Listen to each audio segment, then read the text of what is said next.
Cristian Ferrari, segretario generale della CGIL di Padova. Oggi voi lanciate un allarme su quanto potrebbe accadere allo IOV di Padova, un'eccellenza che però rischia di non essere tale.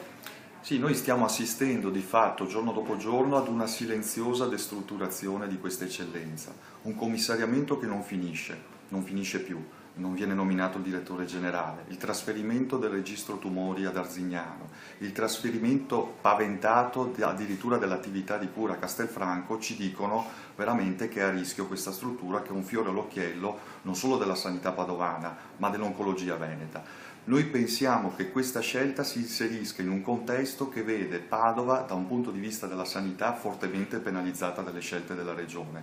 Noi abbiamo un passato di grande eccellenza, un presente di difficoltà e una prospettiva a questo punto preoccupante. Chiediamo conto alla Regione di quali siano veramente le intenzioni e soprattutto noi dichiariamo pubblicamente la nostra contrarietà ad un'azione di ridimensionamento di una sanità padovana che è sempre stato un punto di eccellenza.